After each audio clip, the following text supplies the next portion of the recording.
Hello everyone, welcome to law prep judiciary. This is Aditi Chalana और आज मैं आप सभी को गाइड करने वाली हूं कि आप जुडिशियल सर्विसेज की तैयारी कैसे करेंगे। आइए देखते हैं। देखिए, जैसे कि एक जुडिशियल एस्पिरेंट को पता रहना चाहिए कि जुडिशरी का हमारा जो एग्ज़ाम है वो 3 स्टेजेस में कंडक्ट होता है। First is your preliminary stage. इसका मतलब क्या, यहाँ पर जो क्वेश्चंस आपके रहेंगे प्रीलिमिनरी स्टेज में, ये पेपर हमारा रहेगा ऑब्जेक्टिव टाइप। ऑब्जेक्टिव टाइप मतलब MCQs।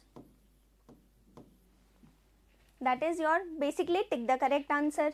नेक्स्ट जो हमारा मेंस स्टेज रहेगा वो कैसा रहेगा, सब्जेक्टिव टाइप, कि आपसे कुछ नंबर ऑफ मार्क्स के क्वेश्चंस पूछे जाएंगे और हमें उसे लिखना है। And your third and the final stage is your interview या वाइवा वॉइस। अब देखिए, किसी भी जुडिशरी या जुडिशियल स्टेट की तैयारी करने से पहले हमें ये देख लेना चाहिए कि हम किस स्टेट पे अपना फोकस रखना चाह रहे हैं। ये स्टेट पे फोकस क्यों इम्पोर्टेंट है, ये अभी आपको आने वाली स्लाइड से पता चलेगा। देखिए, सबसे पहले तो कोई भी जुडिशियल एस्पिरेंट जब अपनी तैयारी शुरू करता है तो हमें शुरुआत किससे करनी है, हमें शुरुआत करनी है हमारे बेसिक्स, हमारे बेयर एक्ट जो कि हमारे लिए बाइबल है, राइट। हमें उससे अपनी शुरुआत करनी है। हम बेयर एक्ट पे फोकस करेंगे, बेयर एक्ट की लैंग्वेज को बाय हार्ट करेंगे। आप उसे लाइन टू लाइन पढ़ने की कोशिश कीजिए और कोशिश कीजिए कि आप अपने नोट्स खुद फ्रेम करें। देखिए, जैसे कि मैंने आपको बताया, सबसे पहले ये हमारे लिए इम्पॉर्टेंट है कि हम ये जानें कि हमें किस स्टेट की तैयारी करनी है। ये क्यों इम्पॉर्टेंट है ये अभी आपको आगे पता चलेगा। देखिए, the most important thing is to select your state first. Now to start with, हमें स्टार्ट करना है बेयर एक्ट से। हम इसको provision wise line to line read करेंगे। देन हमें कोई डाउट होता है या हमें इन डीप नॉलेज चाहिए या हमें एनालिटिकल पर्पस के लिए चाहिए, तो हम क्या देखेंगे, हम अपने कॉलेज नोट्स या आप जो नोट्स बना रहे हैं आप उनको रेफर कीजिए या रेफरेंस बुक को रेफर कीजिए। ठीक है। नाउ द थर्ड स्टेप क्या है, हमने बेयर एक्ट पढ़ा, हमने अपने रेफरेंस बुक्स को कंसल्ट किया। अब आपको उसे बाय हार्ट कैसे करेंगे, आप क्वेश्चन प्रैक्टिसिंग करेंगे। और ये क्वेश्चन प्रैक्टिसिंग सिर्फ MCQ नहीं होना चाहिए, ये क्वेश्चन प्रैक्टिसिंग दोनों स्टेजेस के लिए कवर करना है हमें। दैट मीन्स कि जब भी हमने बेयर एक्ट पढ़ा, हमने रेफर किया, उसके बाद हम MCQ सॉल्व करेंगे पहले, जो कि हमारा प्री का काम करेगा। उसके बाद हम मेंस पर्पस के लिए सब्जेक्टिव क्वेश्चन सॉल्व करेंगे। आप कितने भी सेक्शंस तक कवर करते हैं या कोई भी चैप्टर आप कवर करते हैं, तो आप अपना मोटो यही रखिए कि इसके बाद आप पहले MCQs प्रैक्टिस करेंगे उस एरिया के और उसके बाद हम सब्जेक्टिव क्वेश्चंस प्रैक्टिस करेंगे। देखिए, this is the important part. जब भी हम तैयारी शुरू करेंगे तो क्या हम केवल प्री की तैयारी करें और जब हमारा प्री क्लियर हो जाए उसके बाद हम मेंस की तैयारी करें? नहीं। देखिए, टाइम हमारे हाथ में नहीं रहता है, हमें नहीं पता कि कौन सी स्टेट हमें कितना टाइम देगी। हमें चाहिए फुल फ्लेज्ड सिलेक्शन। ये नहीं कि हम एक स्टेज पे पहले क्लियर करेंगे फिर दूसरे को बाद में देखेंगे, जी नहीं। हमें फुल फ्लेज्ड सिलेक्शन के लिए तैयारी करनी है और इसीलिए हमारा पॉइंट ऑफ व्यू रहना चाहिए मेंस का। जब भी आप तैयारी शुरू करें तो मेंस के पॉइंट ऑफ व्यू से शुरू कीजिए। इसीलिए मैं आपको बार बार कह रही हूँ कि आप जब भी कोई एरिया कवर करें, कोई चैप्टर कवर करें, कितने मर्जी सेक्शंस तक कवर करें, तो आप उसके MCQs प्रैक्टिस कीजिए, साथ ही साथ सब्जेक्टिव क्वेश्चंस प्रैक्टिस कीजिए। This will strengthen your confidence. अब last and the important part की रिविजन। देखिए, आप जितनी बार भी बेयर एक्ट करेंगे, ऐसा नहीं है कि मैंने एक बार पढ़ा और मुझे समझ में आ गया, जी नहीं। आप जितनी बार भी बेयर एक्ट करेंगे, 1 बार 2 बार 3 बार 4 बार, ठीक है, थोड़ा सा बोर्डम होगा, बट देन जितनी बार आप प्रैक्टिस करेंगे आपको उतना ही कॉन्फिडेंस आएगा। इसका मतलब क्या है कि वो बेयर एक्ट या वो पर्टिकुलर एक्ट आपकी मुट्ठी में हो जाएगा। सो रिविजन इज द अल्टीमेट की। अब हम बात करेंगे कि हम स्टेट वाइज की बात क्यों कर रहे हैं। स्टेट वाइज की बात इसीलिए कर रहे हैं कि देखिए, आप किसी भी स्टेट की तैयारी जब शुरू करें तो हमें पता है हम जुडिशरी का एग्ज़ाम दे रहे हैं, दैट मीन्स कि लॉ तो आएगा ही, सिविल लॉ, क्रिमिनल लॉ, ये तो हमारा रहेगा ही, लेकिन what we need to look for is कि उस स्टेट के एड ऑन्स क्या हैं। What do we mean by this term add-ons? Add-ons का मतलब ये है कि अपार्ट फ्रॉम लॉ उस स्टेट में क्या आता है, क्या जीके आती है, क्या इंग्लिश या हिंदी आती है, दैट मीन्स लैंग्वेज आती है। तो हमारा फोकस इस चीज़ पर रहना चाहिए। जब हम अपनी तैयारी पर्टिकुलर एक स्टेट की के लिए करके उस पर फोकस रख के अपार्ट फ्रॉम लॉ जब हम फुल फ्लेज तैयारी करेंगे तभी तो हमारा सिलेक्शन होगा। आइए देख लेते हैं कुछ स्टेट्स के बारे में। देखिए, आप सभी को पता है कि नया साल आने वाला है, दैट मीन्स इस नए साल में सभी स्टेट्स अपनी वैकेंसीज नोटिफाई करेंगी, तो हमें बिफोर हैंड तैयार रहना है और अपनी तैयारी शुरू करनी है। देखिए, दिल्ली में क्या रहता है, प्रीलिमिनरी स्टेज जो होती है वो 200 मार्क्स का क्वेश्चन पेपर रहता है, 200 मार्क्स का क्वेश्चन पेपर, और उसके अंदर नंबर ऑफ क्वेश्चंस भी 200 रहते हैं।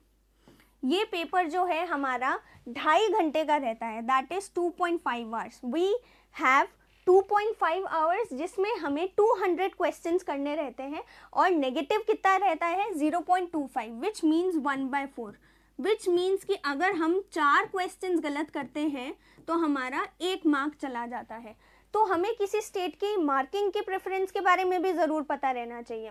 नाउ अब इसके सिलेबस के बारे में जाने तो देखिए, इसमें लॉ तो हमारा रहेगा ही, जैसे कि मैंने आपको कहा कि कोई भी जुडिशरी एग्जाम में लॉ रहेगा ही, लेकिन आज का हमारा सेशन पर्टिकुलर किस चीज़ पर है कि हमारी स्टेट्स के एड ऑन्स क्या हैं, ताकि हम उनको बिफोर हैंड तैयारी करके रखें। देखिए, दिल्ली की जब हम बात करते हैं तो वहाँ पर जनरल लीगल नॉलेज और एप्टीट्यूड एक इम्पॉर्टेंट रोल प्ले करता है, ना सिर्फ प्री में बल्कि मेंस में भी।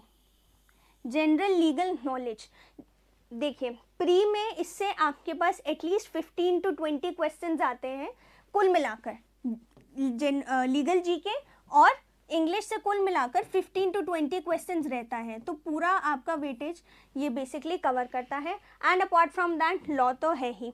Now we come to mains. Mains में क्या है कि हमारा जो जनरल लीगल नॉलेज या लीगल जीके जिसको हम कहें, लीगल जीके और लैंग्वेज, ये पेपर हमारा रहता है 250 मार्क्स का।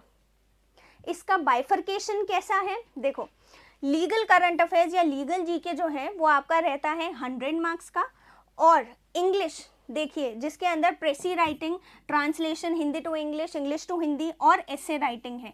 ये क्यों बता रही हूँ मैं कि आपको लॉ के साथ साथ इसकी तैयारी भी पहले ही करनी है। लीगल जीके में हमारे पास रहते हैं एग्जाम्पल शॉर्ट नोट्स, अभी लेटेस्ट क्या चल रहा है उस पर आपको शॉर्ट नोट्स आ सकते हैं। फॉर एग्जाम्पल 1 नेशन 1 इलेक्शन, ठीक है, और ट्रू और फॉल्स हो सकता है, इस तरीके के क्वेश्चंस रहते हैं, राइट। और लैंग्वेज, प्रेसी राइटिंग, ट्रांसलेशन, ऐसे बुक्स तो आप पहले ही अपनी बुक्स बाय कीजिए, प्रैक्टिस करते रहिए, क्योंकि हमें फुल फ्लेज सिलेक्शन चाहिए भैया, हमें एक स्टेज के लिए नहीं करना है। Then civil law 1, civil law 2 और criminal law, which are each for 200, 200 and 200 marks. अब बात कर लेते हैं दिल्ली का टाइप कैसा रहता है। देखो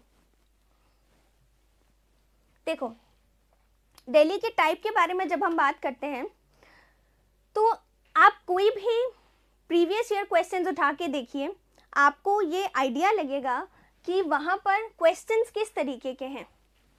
क्वेश्चंस आपके रहते हैं एनालिटिकल। आप जब भी सॉल्व करेंगे you will get to know कि वहाँ पर एनालिटिकल क्वेश्चंस होते हैं, ना सिर्फ प्री में बल्कि मेंस में भी। तो मैं इसीलिए कह रही हूँ कि आपको स्टेट स्पेसिफिक रहकर तैयारी क्यों करनी है, क्योंकि आपको ये आइडिया लग सके कि हमें किस तरीके के क्वेश्चंस आएंगे और आप उन्हीं क्वेश्चंस की प्रैक्टिस कीजिए, ठीक है। Now we come to the next stage. देखिए, नेक्स्ट हम बात कर लेते हैं हरियाणा के बारे में। हरियाणा का प्री जो है हमारा वो 2 आवर्स ड्यूरेशन का रहता है। इस 2 आवर्स ड्यूरेशन में हमारे पास रहते हैं 125 क्वेश्चंस और हर क्वेश्चन जो है वो 4 मार्क का है। देखिए आप, इसीलिए मैं कह रही हूँ आप स्टेट वाइज तैयारी करेंगे, बिफोर हैंड तैयार रहेंगे, आपको ये चीज़ें बाद में दिक्कत नहीं देंगी। हर क्वेश्चन 4 मार्क का रहता है और नेगेटिव इज़ 20%। 20% 0.8, ये चीज़ नोटिफिकेशन में बहुत दिक्कत करती है हमेशा। 1/5 is not equal to 1/5। What does this mean? This 1/5 is 1/5 of 1 question, और वो 1 क्वेश्चन हमारा जो है 4 नंबर का है, विच मीन्स कि अगर हम नेगेटिव देखें तो दैट मीन्स हमारा अगर एक क्वेश्चन गलत होता है तो हमारा 4/5 मार्क्स जो कि है 0.8 इतना कटता है। ठीक है, अब जैसे कि हमने बात की थी, apart from law preliminary exam में क्या है हमारे पास है जीके एंड करंट अफेयर्स। ये एटलीस्ट 10 to 15 क्वेश्चंस रहते हैं, तो आपको इस पे भी फोकस करना रहता है। नेक्स्ट हम बात करते हैं इसके मेंस के बारे में। मेंस में हमारे पास है सिविल लॉ 1, सिविल लॉ 2 और क्रिमिनल लॉ, जो कि तीनों 200 मार्क्स के हैं। Then apart from that, law के अलावा क्या है? Why are these things in bold? क्योंकि आज का सेशन ही इस पर है कि अपार्ट फ्रॉम लॉ कोई भी स्टेट की तैयारी अगर हम करें तो वो हमसे क्या चाहती है। देखो, English, what does this English include? अब इस इंग्लिश में आपको रहेगा essay writing, प्रेसी writing, words and phrases. Words and phrases का क्या मतलब है? Sentence making.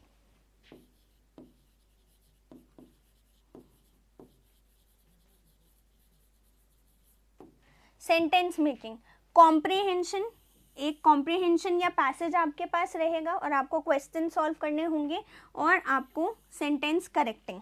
देखिए ये आपका इंग्लिश का सिलेबस है। Now we come to language. ये लैंग्वेज पोर्शन क्या है भाई? इंग्लिश तो हमारा हो गया है, ये लैंग्वेज है हिंदी। देखिए इसीलिए स्टेट प्रेफरेंस रहना ज़रूरी है, क्योंकि यहाँ पर हमें इंग्लिश के साथ साथ हिंदी भी प्रिपेयर करनी है। दिल्ली में नहीं था, लेकिन यहाँ पर हमें हिंदी प्रिपेयर करनी है। हिंदी में क्या रहेगा? Translation, Hindi to English translation, explanation. ये एक्सप्लेनेशन क्या है? Prose and poetry. हम स्कूल में जो हिंदी की बुक्स पढ़ते थे, हम उसमें क्या पढ़ते थे? हम उसमें पढ़ते थे भावार्थ या व्याख्या, कि किसी भी चैप्टर से आपको एक पैसेज दिया गया, प्रोज, मैं प्रोज की बात कर रही हूँ, आपको एक पैसेज दिया गया और आपको कहा गया कि इसको एक्सप्लेन करो। Same goes with the poetry, कि किसी भी कविता की आपको पंक्तियाँ दी गई और फिर आपको उनको समझाना है। भावार्थ बेसिकली ये होता है। Then we come to essay and then these are idioms. Idioms क्योंकि हम हिंदी की बात कर रहे हैं तो दैट मीन्स क्या होगा? ये मुहावरे। ये देखिए, तो जब भी हम किसी भी जुडिशियल एग्जाम की तैयारी करें, we need to know this beforehand कि वहाँ पे एड ऑन्स क्या है। इंग्लिश और हिंदी जो है वहाँ पे आपका प्रिपेयर रहना चाहिए। सेम अगर हम तैयारी करेंगे प्री के हिसाब से, यानी हम MCQs जब सॉल्व करेंगे तो हम साथ में GK और करंट अफेयर्स पे फोकस करेंगे। नेक्स्ट स्टेट देखो, राजस्थान। हर स्टेट का अपना अलग फंडा है। देखो राजस्थान में क्या है? Preliminary exam is of 100 marks. क्या रहता है? 100 क्वेश्चंस। यहाँ पर हमारे पास कोई नेगेटिव नहीं है। दिल्ली हरियाणा में हमारे पास नेगेटिव था, यहाँ पर कोई नेगेटिव नहीं है। 2 घंटे का paper, 100 question, 100 marks, no negative. अब इस पेपर का क्या बाइफर्केशन है? देखो, लॉ जो रहेगी वो आपकी रहती है 70 मार्क्स की। ठीक है, इंग्लिश ग्रामर जो है, देखिए हम बात कर रहे हैं प्री की, इंग्लिश ग्रामर जो है उसके नंबर ऑफ क्वेश्चंस कितने रहेंगे? 15। हिंदी ग्रामर जो है उसके नंबर ऑफ क्वेश्चंस कितने रहेंगे? 15। क्या समझ में आ रहा है कि लॉ के अलावा किसकी प्रैक्टिस करनी है? इंग्लिश ग्रामर और हिंदी व्याकरण की। नाउ क्या कंसिस्ट करता है इंग्लिश ग्रामर हमारा? नाउन, टेंसेस, डिटर्मिनर्स, इडियम्स, कुछ भी हो सकता है। सेम गोज विद हिंदी, संज्ञा, सर्वनाम, विशेषण, क्रिया विशेषण, मुहावरे, लकोक्तियाँ, it can be anything. Grammar is a vast subject. Next we come to mains. Mains में हमारा सिविल लॉ रहता है 100 मार्क्स का, क्रिमिनल लॉ रहता है अगेन 100 मार्क्स का, और हमारे पास क्या है एड ऑन्स में? इंग्लिश ऐसे और हिंदी ऐसे। इंग्लिश ऐसे 50 मार्क्स का और हिंदी ऐसे 50 मार्क्स का। पता चल गए एड ऑन्स इस स्टेट के। Now next state MP, Madhya Pradesh. देखो मध्य प्रदेश में प्रिलिमिनरी एग्जाम में क्या है हमारे पास? टाइम कितना है? 2 घंटे। 2 घंटे, क्वेश्चंस कितने हैं? 150 क्वेश्चंस विथ 150 मार्क्स। और अगेन यहाँ पर भी कोई नेगेटिव मार्किंग नहीं है। अब सब्जेक्ट बाइफर्केशन देखो, यहाँ पर अपार्ट फ्रॉम लॉ हमारे पास क्या क्या है, इसीलिए मैं बार बार कह रही हूँ कि स्टेट पे ध्यान क्यों देना है। देखो यहाँ पर हमारे पास अपार्ट फ्रॉम लॉ है इंग्लिश, हमारे पास रहेगा जीके, प्लस हमारे पास रहेगा कंप्यूटर। अब तक हमने इसमें किसी भी स्टेट में कंप्यूटर नहीं देखा था, लेकिन एमपी में हमारे पास लगभग 5 क्वेश्चंस जो हैं वो कंप्यूटर के रहते हैं। Next we come to the mains. Mains में सिविल लॉ जो है, अच्छा एक सेकेंड देखिए, जब हमने दिल्ली की बात की या जब हमने हरियाणा की बात की, आपने एक चीज़ अगर देखी हो तो मेंस में हमारे पास जजमेंट राइटिंग जैसा कुछ नहीं है दिल्ली में या हरियाणा में। लेकिन जब हम बात करते हैं राजस्थान की, या अभी हम एमपी की भी बात कर रहे थे, देखिए राजस्थान और एमपी में सिविल लॉ और क्रिमिनल लॉ में जजमेंट राइटिंग रहेगा। Why am I telling you this? क्योंकि हमें पहले ही जजमेंट राइटिंग पे भी फोकस करना है, क्योंकि हमें फुल सिलेक्शन चाहिए, एक स्टेज पार नहीं करनी है। तो इसीलिए हमारा प्राइम फोकस राजस्थान को प्रिपेयर करते हुए क्या रहना चाहिए? इंग्लिश भी, हिंदी भी, और ग्रामर प्लस ऐसे राइटिंग प्लस जजमेंट राइटिंग। कोई नए दिन नहीं आएंगे तैयारी के लिए, जो है टाइम हमारे पास यही रहता है, टाइम सबके पास सेम रहता है। देखो हम बात कर रहे थे एमपी की जजमेंट राइटिंग, अगेन आपको यहाँ पे दिखेगा जजमेंट राइटिंग एमपी में एक सेपरेट पेपर रहता है। तो अब आप देखिए कितनी इंपॉर्टेंस है जजमेंट राइटिंग की एमपी में। यहाँ पर आपको framing of issues, framing of charges, एक सिविल जजमेंट और एक क्रिमिनल जजमेंट रहता है, और ये पूरा पेपर 100 मार्क्स का रहता है। देखिए यहाँ पर लॉ के अलावा क्या क्या है हमारे पास? है सिविल लॉ 100 मार्क्स का, क्रिमिनल लॉ 100 मार्क्स का, हमारे पास इंग्लिश और प्रेसी राइटिंग है, जिसके अंदर क्या क्या रहता है? एसे राइटिंग, प्रेसी राइटिंग, ट्रांसलेशन, ठीक है, और जजमेंट राइटिंग मैंने आपको बता दिया है। तो इस स्टेट के क्या एड ऑन्स है? जब हम प्री की तैयारी करेंगे तो हम साथ साथ में इंग्लिश जीके कंप्यूटर करेंगे, और हम शुरू से ही मेंस की तैयारी करते हैं तो हमें साथ में ऐसे, precis, translation, that is basically English language पे फोकस करना है और जजमेंट राइटिंग पे फोकस करना है। अब बात करते हैं, देखिए जिस अभी रिसेंटली हिमाचल प्रदेश ने वैकेंसी निकाली है, so again you need to go through the syllabus and अपने आप को अवेयर करो उससे कि जब हम मेंस की बात करेंगे तो वहाँ पर एड ऑन क्या है हमारे पास, क्योंकि वहाँ पर प्री में सिविल लॉ 1, सिविल लॉ 2 और क्रिमिनल लॉ रहता है, लेकिन मेंस में हम बात करते हैं लैंग्वेज की। So again language is a must. आज का हमारा सेशन ही बेसिकली इस पे था कि लॉ तो हमें पता है, सिविल लॉ, क्रिमिनल लॉ रहता है हर स्टेट में, लेकिन हर स्टेट के एड ऑन्स क्या रहते हैं, क्योंकि नया साल जो है हमारे लिए सरप्राइजेस लेके आएगा। देखो now law prep judiciary is offering you all test series for Himachal Pradesh, जो कि अभी एक्सक्लूसिवली चल रहा है 2499 के लिए, और हमारा सब्जेक्ट वाइज मॉक्स हम आपको प्रोवाइड करेंगे जिनका टोटल नंबर रहेगा 15। तो अपनी तैयारी को इन्हांस करने के लिए आप लोग लॉ प्रेप जुडिशरी की टेस्ट सीरीज को ज्वाइन कीजिए, जो कि अल्टीमेटली क्वेश्चन आंसरिंग जो है वो आपको हेल्प करेगी, आपकी स्टेज क्लियर करने के लिए आपके एग्जाम में हेल्प करेगी। So basically this was the whole session और हमने आज आपको बहुत सी स्टेट्स के बारे में हमने डिस्कस किया, बिकॉज हमें बिफोर हैंड ही तैयार रहना है। और जब हम पढ़ रहे हैं, हम शुरू कर रहे हैं, तो हमें लॉ के साथ साथ उस स्टेट के लिए किस चीज़ पर फोकस करना है ये भी हमें पता रहना चाहिए। सो आज का ये सेशन हमारा ख़त्म होता है। थैंक यू मेरे साथ बने रहने के लिए। और आप लोगों के जो भी डाउट्स होंगे आप लोग प्लीज़ कमेंट सेक्शन में लिखिए, हम लोग उसे रिजॉल्व करेंगे। Thank you so much.